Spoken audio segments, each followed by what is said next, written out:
This morning, I want to talk to us about prayer. Uh, I believe God has a word for us out of this topic on prayer.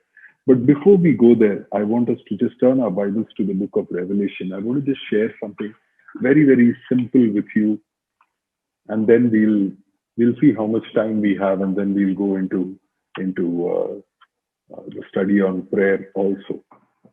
Revelation chapter 3 verse 14 says something very powerful. Now, अगर आपको मालूम हो तो ये जो book of revelation है, revelation में परमेश्वर अलग अलग कलीसियाओं से बात करते हैं. Amen. Jesus is talking to different churches, and he speaks to the church of Philadelphia, the church of Sardis, the church of Pergamon, Thyatira, Ephesus, all these different churches. And then he comes to the church of Laodicea. Amen. And लाउदिसिया की जो कलीसिया है उससे वो बात करते हुए परमेश्वर ये कहता है. He says, verse 14, the angel to the angel of the church of Laodicea write, the Amen, the faithful and true witness, the beginning of the creation of God, says this. Now the church of Laodicea, the background is this. लाउदिसिया का जो कलीसिया था वो बहुत ही अमीर कलीसिया था. Amen. वो उसकी आर्थिक जो सिचुएशन था वो बहुत ही ब्लेस्ड था. They had international trade going on, and there was a lot of compromise that had come into this church. Now pay attention to what I'm saying. मैं जो कह रहा हूँ उस बात पर ध्यान दीजिएगा आप लोग. उस कलीसिया में बहुत सारा कॉम्प्रोमाइज शुरू हो गया था because they didn't want to offend anybody, so that their business would not be affected. Are you with me? So that their business would not be affected, a lot of compromise had started in this church. Amen. And in the midst of this, this kind of a church, amen, here is God speaking. Now I want you to think about it. This letter was written not even 50 to 60 years after the death and the resurrection of Christ Jesus. 50 से 60 साल भी नहीं हुआ था इस कलीसिया के स्थापित होते हुए. Amen. Jesus died, rose again, and you see his disciple John is the one who's writing this. So it's not even 50 years. Amen. And Jesus has nothing good to say to them. A church has come to a place where there is nothing that God can say to them. And he says this very, very powerful thing. He says, I am the Amen. You know what is the word Amen? Amen means so be it. Are you with me? Amen का अर्थ जब हम लोग आमीन कहते हैं उसका मतलब ये है कि मेरे जीवन में भी ऐसा ही होने दे. Amen. So be it. So what is Jesus saying? Jesus is talking to a compromised church. Remember this. Jesus is talking to a compromised church, and he's telling this church, I am the Amen. मेरे से शुरू होता है, मेरे से अंत होता है. Are you with me? आपके कारोबार में नहीं, आपके परिवार में नहीं, इस पैंडेमिक में नहीं, इस परिस्थिति में नहीं, आपका जीवन, आत्मिक जीवन जो है वो मुझ में शुरू होता है और वो मुझ में अंत होता है. You know, this last 15-20 days I've been reading and I've been seeing the life of this man called Richard Wimberg. I'll send you a link on the group. Richard Wimberg is this German man who wrote this amazing book called Tortured for Christ. Okay, and it is an international bestseller, and you should listen to some of his sermons. I'll share the link with you. You should listen to some of his sermons.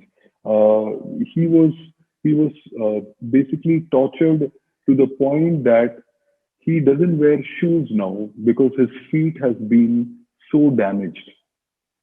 He cannot stand and preach because his feet has been so damaged that he cannot wear shoes. He cannot walk normal.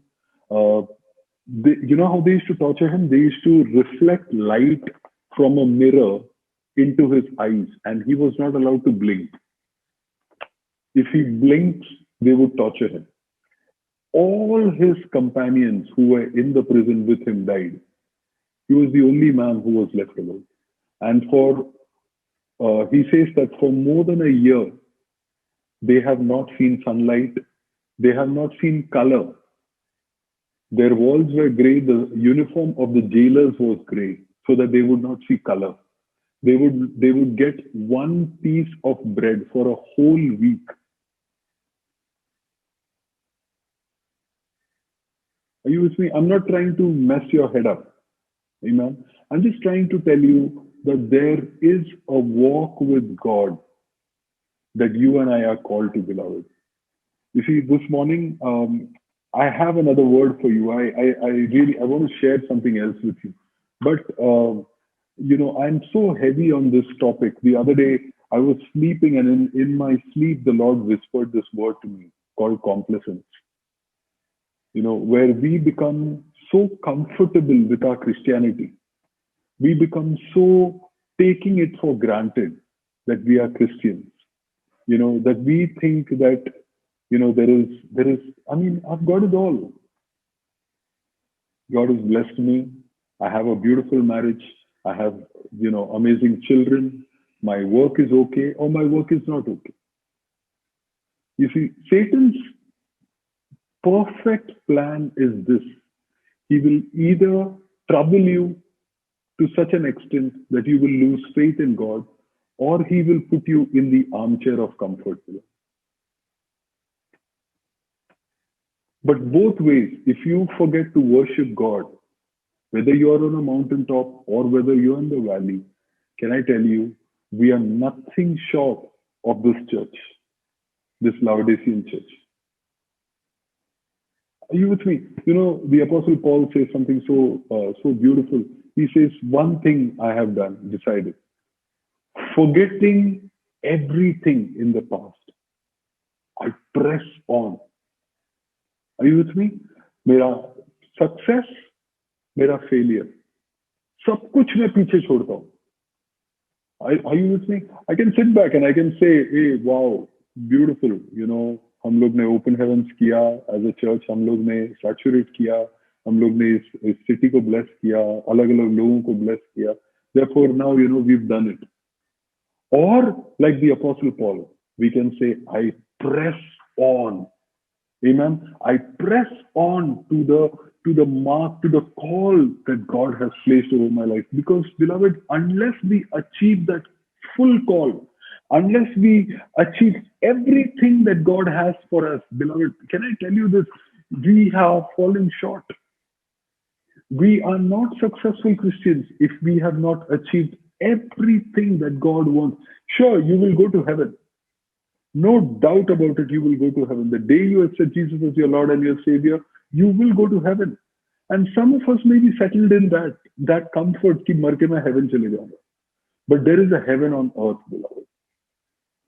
There is a place where I can be a better husband, I can be a better father, I can be a better pastor, I can be a better businessman. There is a place where I can be a better counterpart in my office to others who are in this office, beloved. Amen. And that comes, can I tell you, only when we are baptized daily in the Holy Spirit. Daily baptized in the Holy Spirit. We can't settle and say, yesterday's oil was for yesterday. Today there is fresh oil to be received. I've used this example earlier in this church. When we go into a spa, and we have that beautiful aroma that comes when we walk into the spa, all that lemongrass and all those things.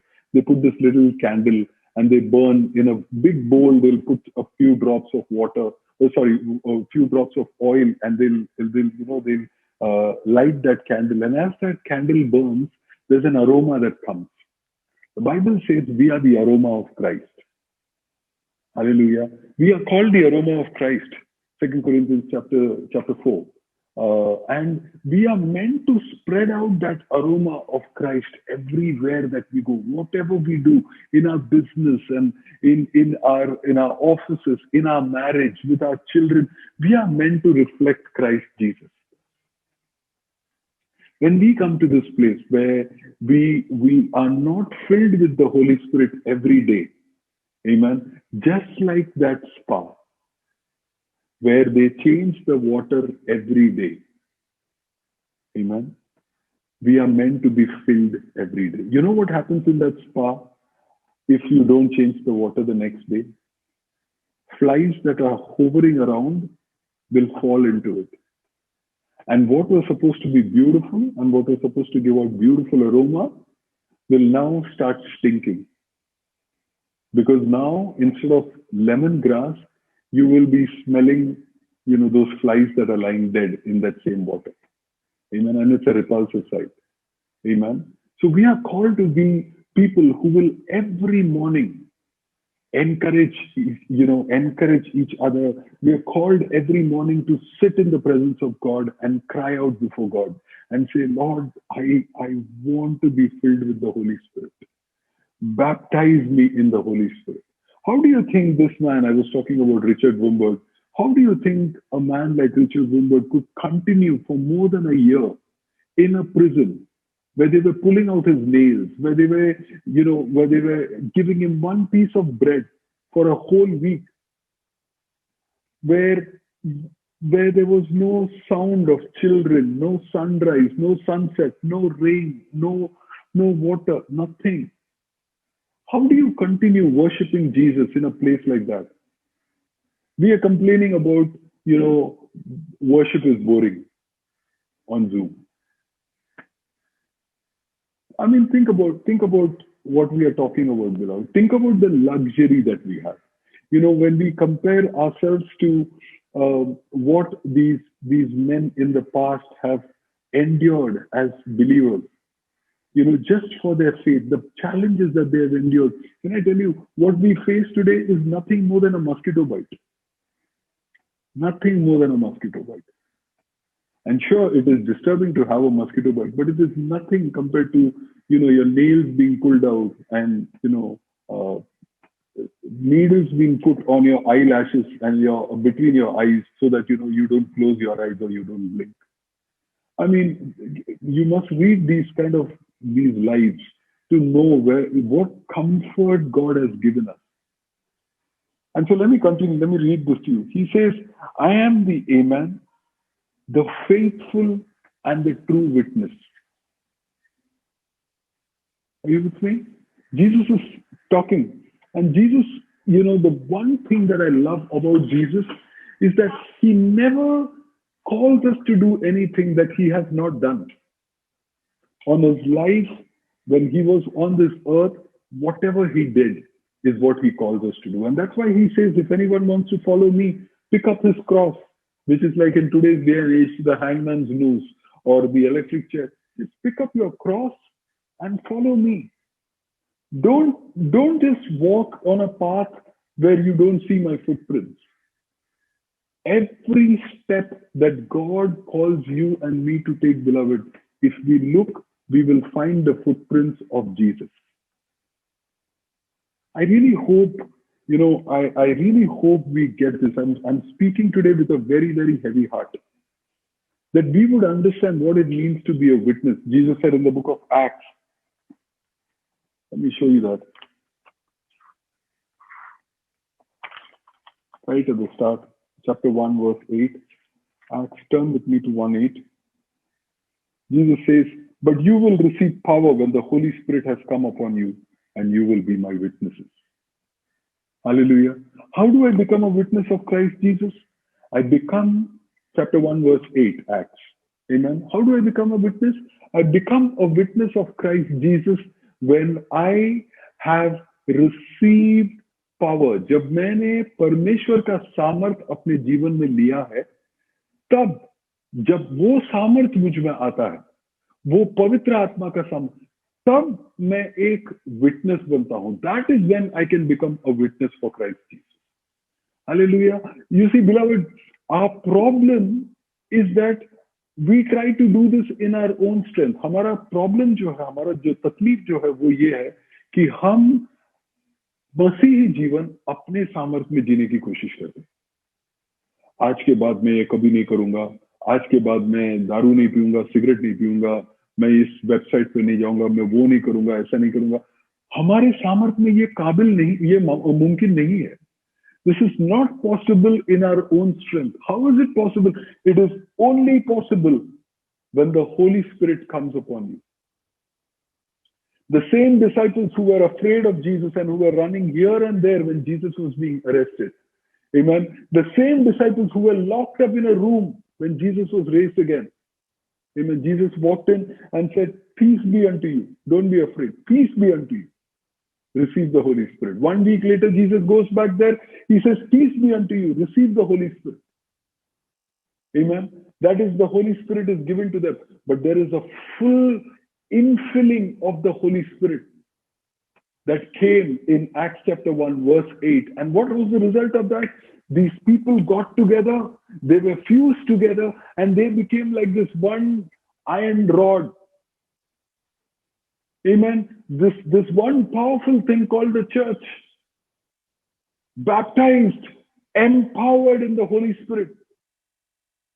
And what was the result of that? They could go down and preach a sermon, and the result is 3,000 people came to know the Lord.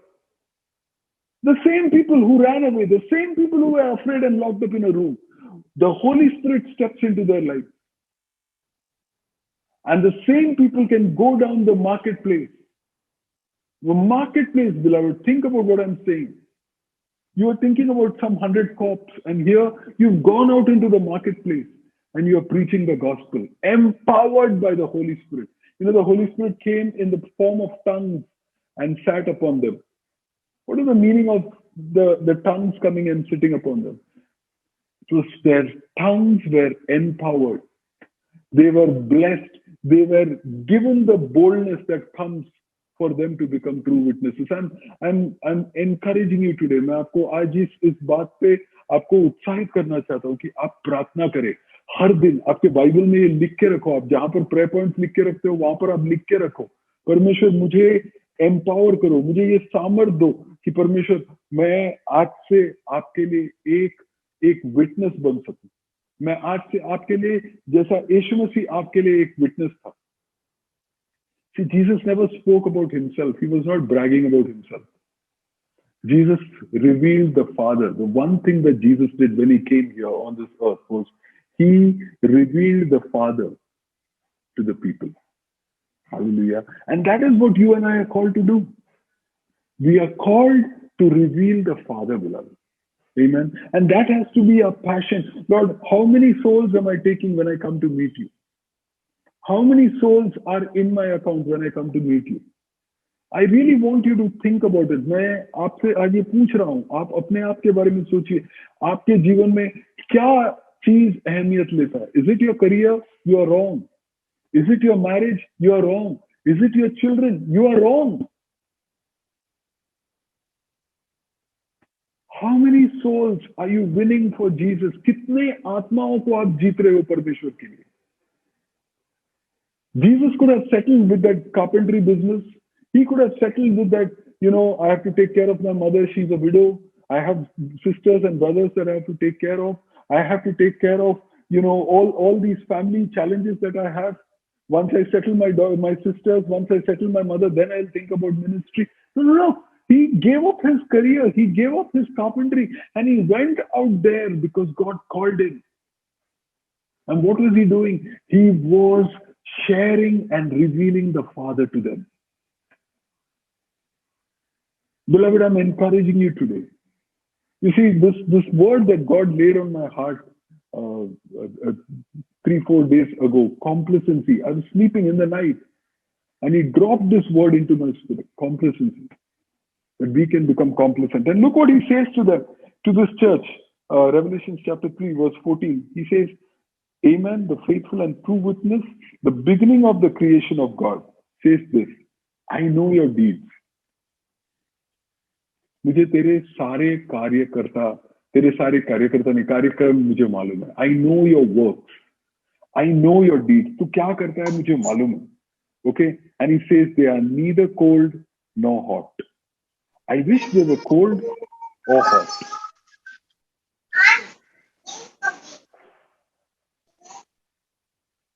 Are you with me? Your work is neither hot nor is it cold. What is it, Lord? What is my work then? God says, verse 16, so because you are lukewarm, neither hot nor cold. I will spit you out of my mouth.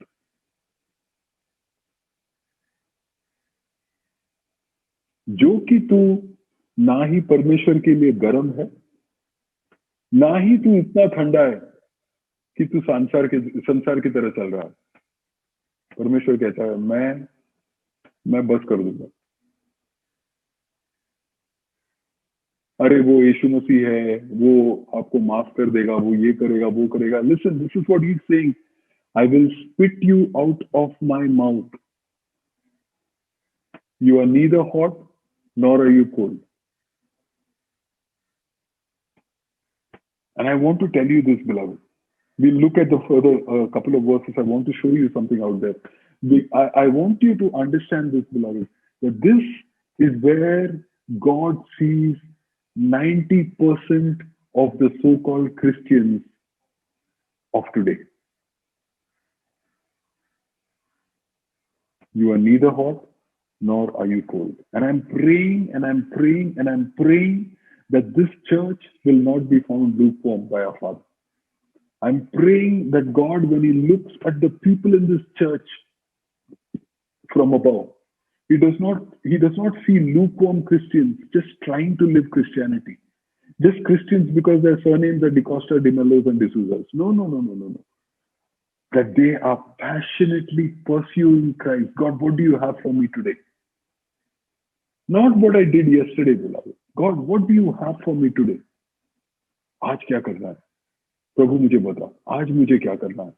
परमेश्वर तू मुझे समझा, आज मुझे क्या करना है, कहाँ जाना है, कैसे जीना है, मैं पवित्र आत्मा में कैसे और भर सकता हूँ, पवित्र आत्मा में मैं और ज्वलित कैसे हो सकता हूँ? How can I be so on fire? Like the burning bush that will call out a man in the wilderness who has not met with God for 40 years and put the fire of God in him. Listen, we are called to be a burning bush. That when people see us, they will stop and they will gaze at us and they will wonder, what is this wonderful sight? That he is burning and yet he is not consumed. He is on fire and he is not destroyed. He is a man lit for God by God. Church, I believe that is God's call over this church. I believe that is why God called me to start this church. And I believe that today, if we are getting complacent and if we are becoming a people that are saying, it's okay, I've been doing this for the last 5 years or 6 years or 10 years, that, every day we do our family prayers, what more can we do? I want you to know there is more in Christ Jesus that you and I have let go and have slipped off. And this morning, some of you are saying, I wish I had not tuned in today. Some of you are saying, why did I have to sign in today into this Zoom? Maybe because the Holy Spirit wanted you to listen to this. Maybe because the Lord wanted you to hear what He has to say to you. That there is a call of God on your life, beloved, and that you are delaying the purposes of God, the call of God over your life. How? By simply taking it easy, beloved. There is no pause in the Christian life. There is no yesterday I did this. The Apostle Paul said, I press on. I have raised up 6 churches. But that's not it. That's the 6 churches that you know of. I have raised up far more churches, but I have raised up these 6 churches. I press on to raise up more churches. I press on to get more of what God has for me. I press on to achieve all that God has for me, so that when He meets with me, He can say, well done, good and faithful servant. And in that same verse, what does He say? You who have been faithful in little, come, let me give you more. Let me give you more. There is no stopping with Christ Jesus. There is no saying, God, I'm done. Now let me take 2 months off. I'm going to the Bahamas for a holiday. No. There is no stopping. You go to Bahamas if you have to. But even in Bahamas, I'll give you some work. I'll give you a paid vacation. Are you with me? That is where God is calling you. And that is what He is saying. And now He says, verse 17, Look at verse 16 and then let's read 17 together. So because you are lukewarm and neither hot nor cold, I will spit you out of my mouth. And then he says, because you say, I am rich and I have become wealthy and I have need of nothing.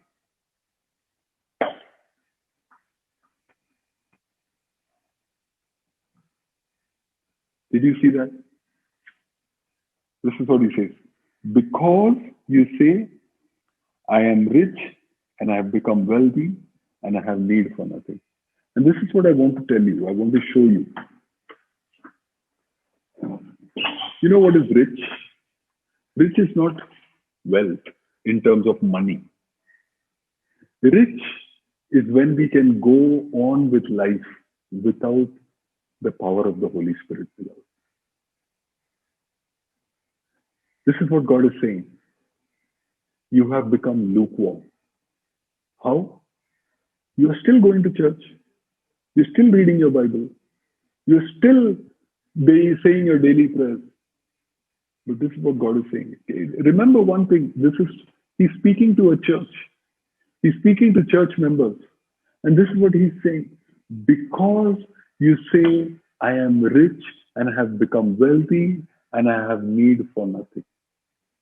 You know what is the cry of a man of God? A child of God, a daughter of God?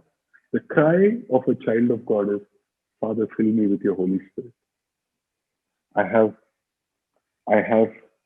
to raise up 3 children. I have to be a faithful husband. I have a business to run.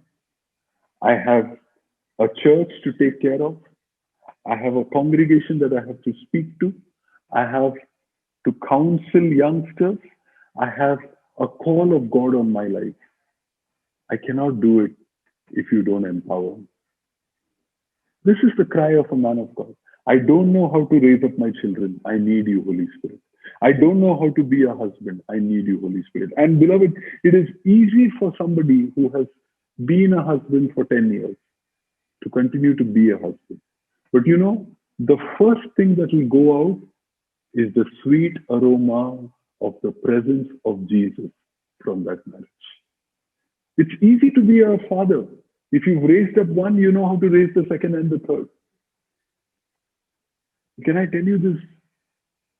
If you don't cry out, and if you don't plead before Him, and if you don't say, Holy Spirit, fill me every day, if you don't cry out before Him every day, you know what? Yesterday's oil, which was aroma, will be today's stench. What gave aroma yesterday will give stench today. What was filling you and fulfilling you yesterday will become a failure today. And so Jesus is speaking so powerfully out here. He says, tell them, because they say they are rich, that they can go on with life without God. I have moved on, in the book of Ezekiel, there is this powerful illustration where the Spirit of God picks up Ezekiel, the prophet, and he brings him into the temple and says, come, I will show you the abomination that's going on in the temple. Takes him into the holy place. And there in a side room, these guys have got rats and lizards, statues of rats, lizards, other creepy, crawly insects. And those have become idols that they're worshipping.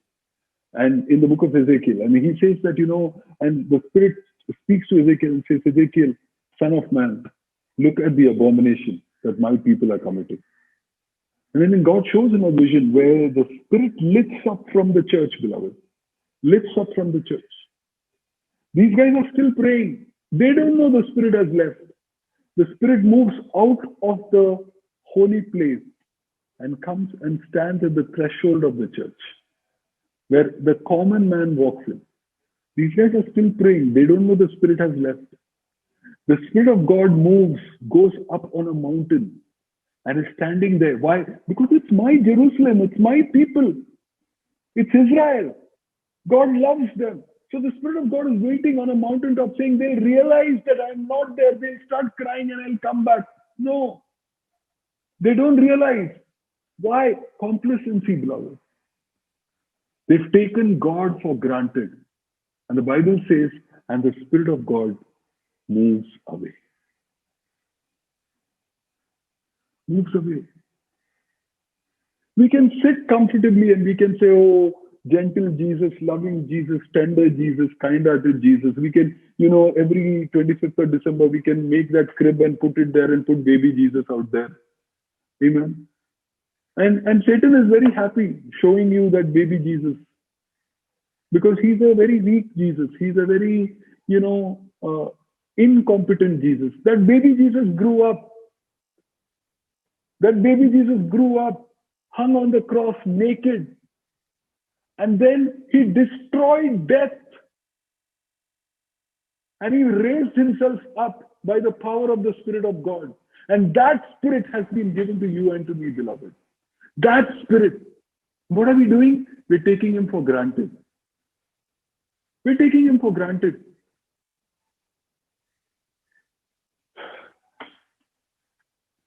God says, because you say, I am rich, I am wealthy, and I have need for nothing.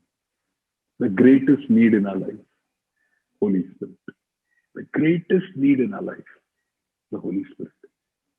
And because we don't cry out, he says, what has happened? Instead of that fire, that zeal, that passion being in you, today, instead of that zeal and that passion and that fire, today you have come to a place where today you're okay. I don't need to fast. I don't need to pray. I don't need to weep. I don't need to cry out. I'm okay. Pastor keeps saying all these things. But I'm okay. I know now I'm not doing anything wrong. I know now I'm praying. I know now. Amongst us pastors, we have this joke, The first sign of a person backsliding is he starts looking for the last chair in the church.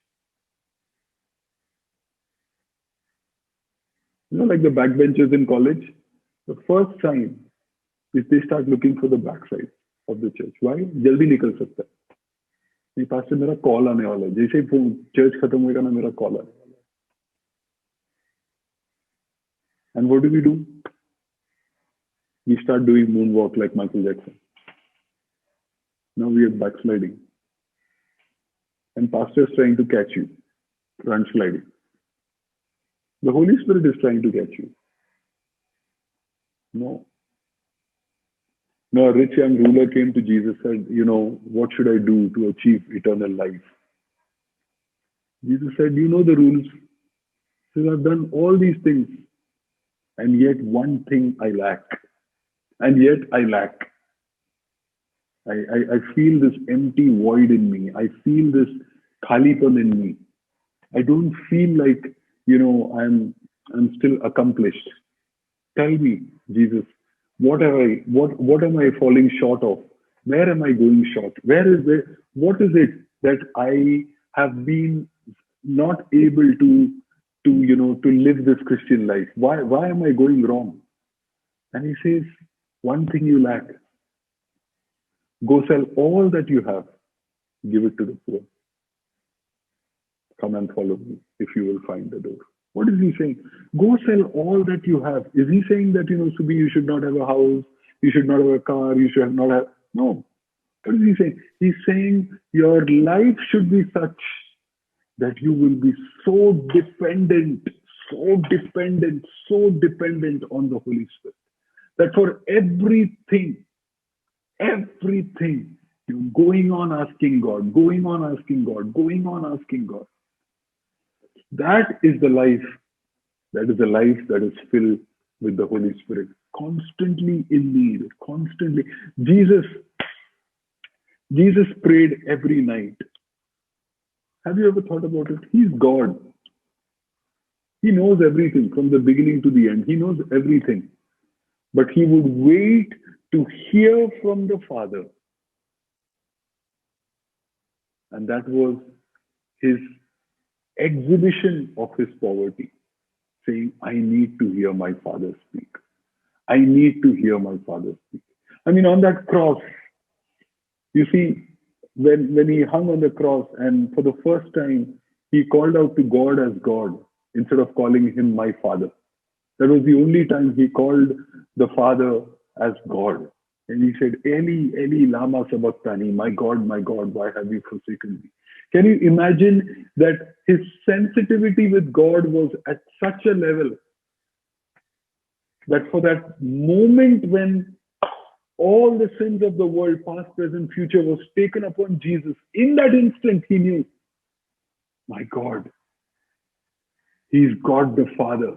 He's God the judge, not my Father right now. I'm facing my judge. I'm facing this judge. And immediately he said, my God, why have you forsaken me? I want my intimacy with my Father. I want the relationship with my Father.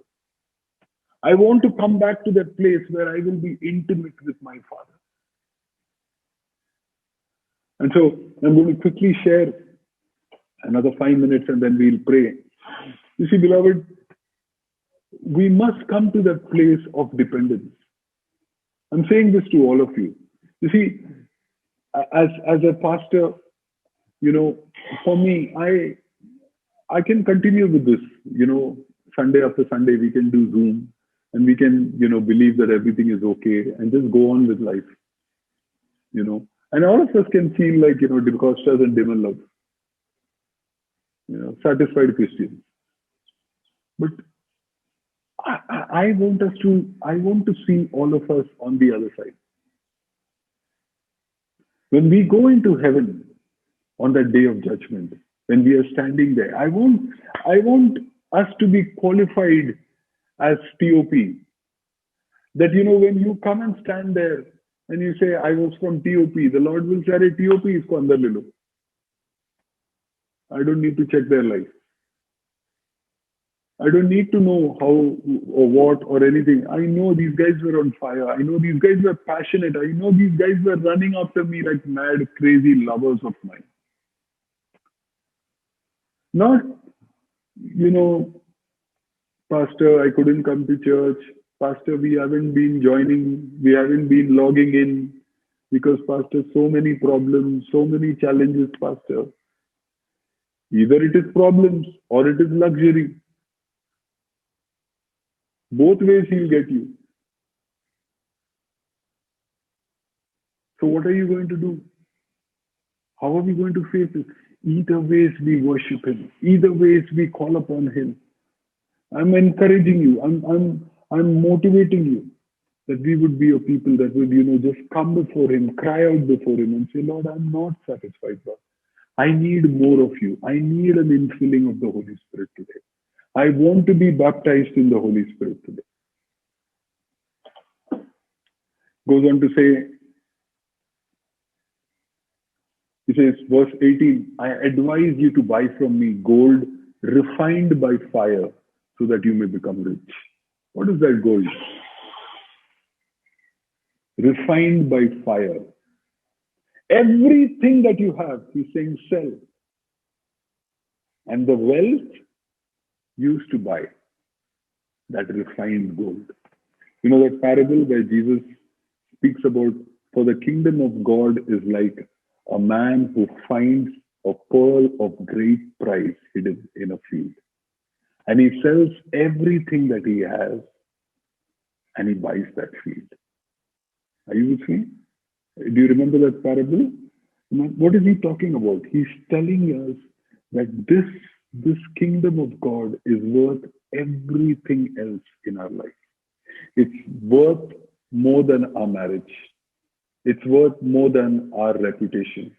It is worth more than our children. It doesn't mean you give up your children or your marriage or your reputation. It is worth more than your career. It is worth more than anything else. Anything else. And so I want to encourage parents. Parents, teach your children the value of the kingdom of God before you teach them the importance of a 10th standard mark sheet. They can have 90%, 95% in their 10th standard and yet be lost if they don't know God. They can be, you know, doctors and chartered accountants and MBAs, and yet if they don't know the value of the kingdom of God, intimacy with God, this relationship with God, can I tell you, they are beggars in the kingdom. They are paupers in God's sight. They hold no significance and no value if they have not learned to value the kingdom of God, beloved. And so, as parents, if your priority has been your career above your God, if your priority has been money above your God, can I tell you, you have given a bad example to your children. You have been a mess. You have not been a faithful witness of the God that you serve. Next generation Christians, usually, America, they did a research, and more than 80% or 70% of pastors' children don't want to follow this Jesus that their father talks about. Why? Because they don't see any kind of a relationship or truth between what the father preaches on a Sunday morning and how the father lives on a Monday morning. And I want to extend that, and I want to say, in your house, if you go on talking about Jesus, but they see the father has got a temper problem, the father has got an alcohol problem, the father is lying on the phone, the father is not passionately pursuing the call of God over his life, doesn't want to know who Jesus is intimately, listen, don't blame your children. Don't complain about your children. Don't try to say that, I tried telling my children and they have not heard. I'm saying this with a heavy heart because I'm also burdened that today onwards we've stopped Sunday school.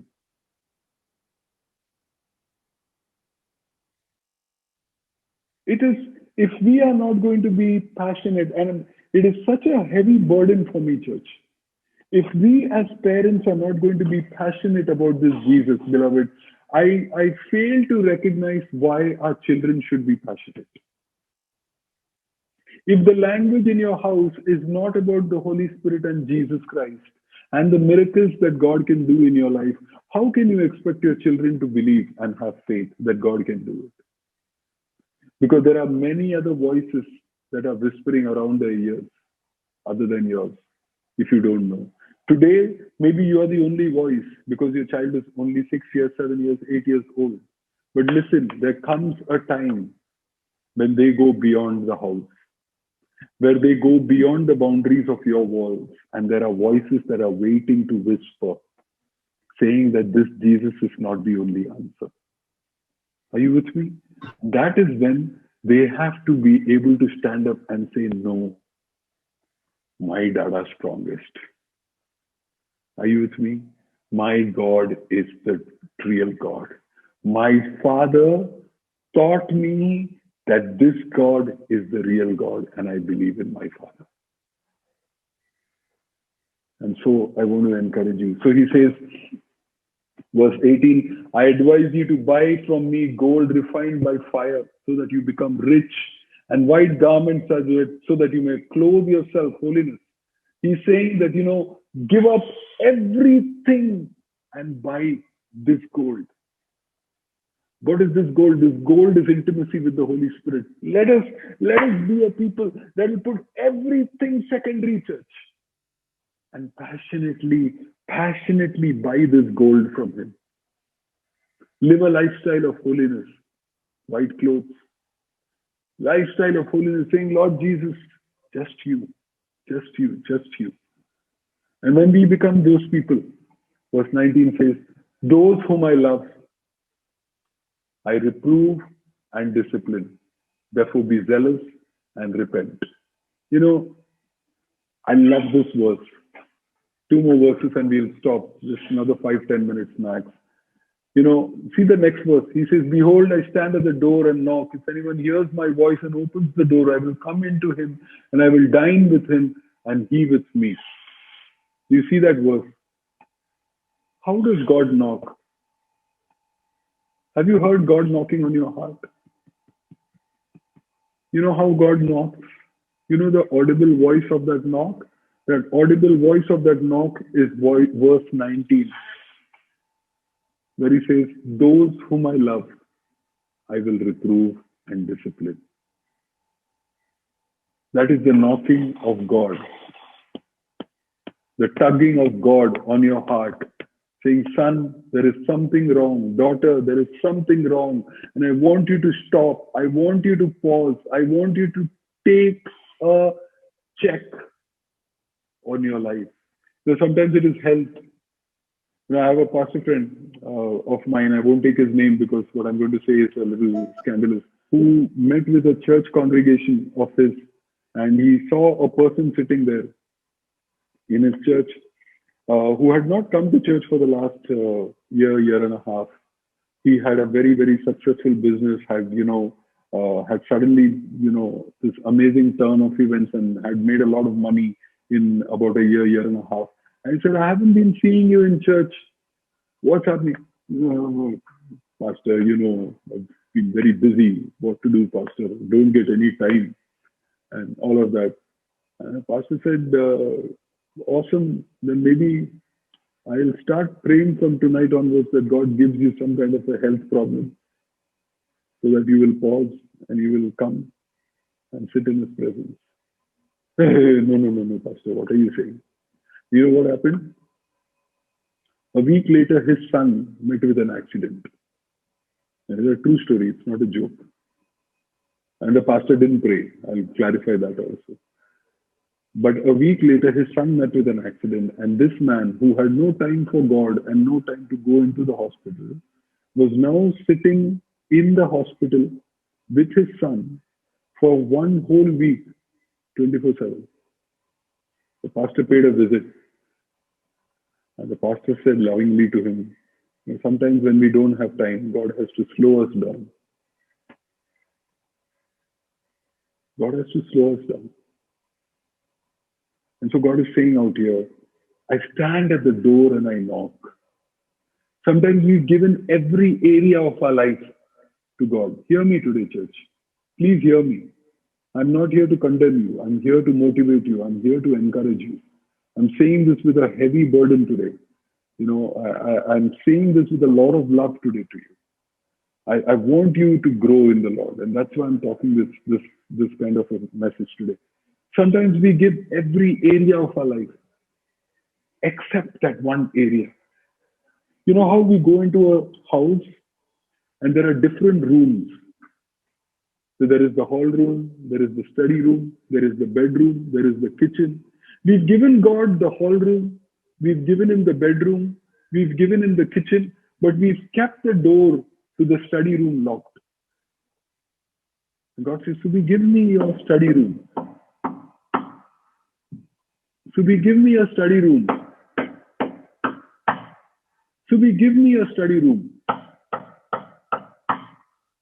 And he's knocking, and he's knocking, and he's knocking, not at the door of my life. I gave him that door when I asked him to come into my life. But he's knocking at the study room till I open that door. And I say, come in, take over even the computer. Take over even my addictions. Take over my habits. Take over my dreams. Take over my ambitions. Take over my children. Take over the dreams that I have for my children. Lord, you take over every area of my life.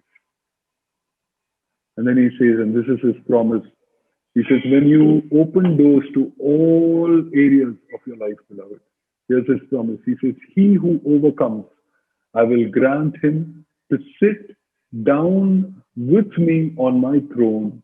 And then look at what he says, even as I overcame and sat down with my Father on his throne. Hallelujah. This is the glorious promise God has for you and for me, beloved. That if we, by the grace of the Holy Spirit, by the power of the Holy Spirit, if we open every door of our life, and if we ask him to take over every area, you know what is the promise? We will be overcomers. And when we are overcomers, he says, when we become overcomers, we will sit on the throne with Jesus, just like Jesus sat with the Father. What does that mean, sitting on the throne? Is that God fanning our ego? Is that God saying that you will be sitting on the throne while everybody else will be on the floor? No. He's talking about intimacy. An intimate bond, an intimate relationship when you are sitting next to him and you can hear him and his voice becomes loud to you. Just like the voice of the Father in heaven was loud to Jesus, that in that brief moment when he took the sin of the world, he could instantly know that he lost that fellowship with the Father. That intimacy, beloved, that kind of a relationship, beloved, that is what God is giving you and me. And that will come, beloved, that will come when we become a people who will give up our complacency. You know, the Bible, do a study on just this one word, complacency, in the Bible. See how many times he speaks about it. See how many times the Holy Spirit talks about laziness. See how many times he talks about complacency. That we can become complacent, that we can become complacent, that we can become lukewarm. And so I encourage you today, beloved, that you will be a people that will put Jesus above everything else. You will be a people that will say, Lord, I'm not satisfied. Don't wait for your pastor to call you out for a week-long fasting prayer. Don't wait for your pastor to say we're going to spend time in intercession. You create groups and you start. You create, take one person or start, or just do it yourself. And you will be able to walk greater and closer and more intimate with the Holy Spirit. Let's bow our heads. Let's pray. For everything that I have spoken today, Daddy, I lay it at your feet. I pray for every brother, every sister, every father, every mother, every child who has heard this word. That, Lord, you will take this word and you will stir their hearts and you will move them to walk at greater levels of intimacy with you.